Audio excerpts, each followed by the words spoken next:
I denne video vil jeg forklare om Golfstrømmen og hvordan den påvirker klimaet i de områder, den passerer, og klimaforandringer, Grønlandspumpen og forsøg, der illustrerer Golfstrømmen. Golfstrømmen er en havstrøm, der transporterer varmt vand på ca. 25-30 grader fra Golfen i Mexico videre hen over Atlanterhavet op gennem Europas kyst til Grønland, hvor det vil blive nedkølet til ca. 5-0 grader Celsius og noget af det dannet til havis. Derefter vil strømmen blive ført videre tilbage til Golfen i Mexico, og processen vil gentage sig.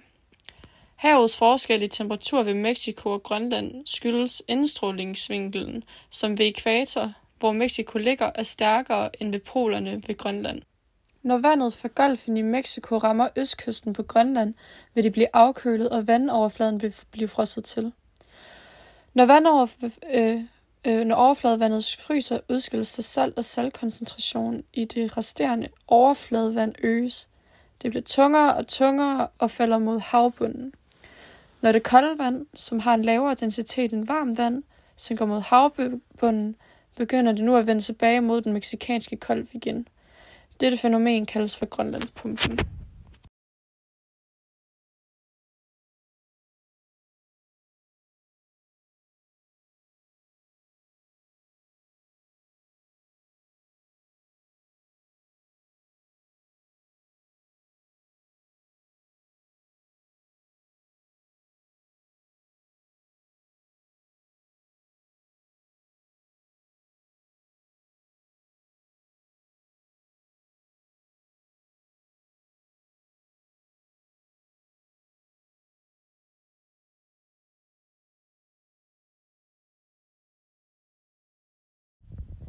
Her i dette klip har vi vores første forsøg, og her kan I så se, at der på højre side er noget koldt vand med noget frugtfarve i, og på venstre side er der varmt vand.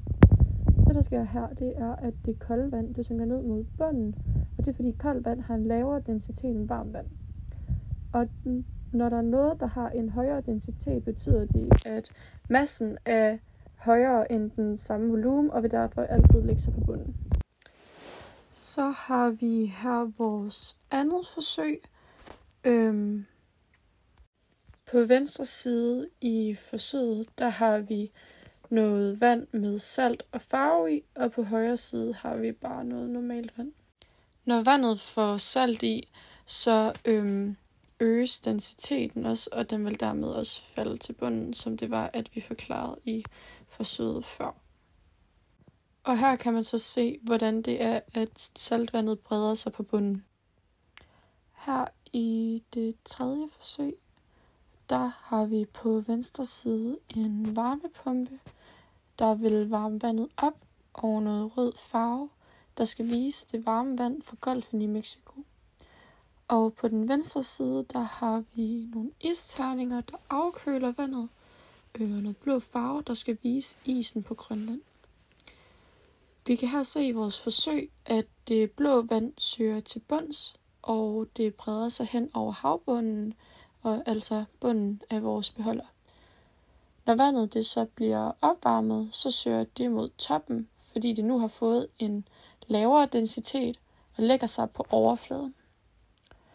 Vores røde vand når dog ikke helt op til toppen, og det kan skyldes, at varmepumpen ikke har været effektiv nok og ikke har kunne varme vandet nok op. Dette forsøg viser altså, hvordan det er, at Grønlandspumpen fungerer, og hvordan det er, at vi sikrer, at varmen transporteres fra troperne til det nordligste dele af Atlanterhavet, hvilket resulterer i et mildere klima i Nordvesteuropa og også i Danmark.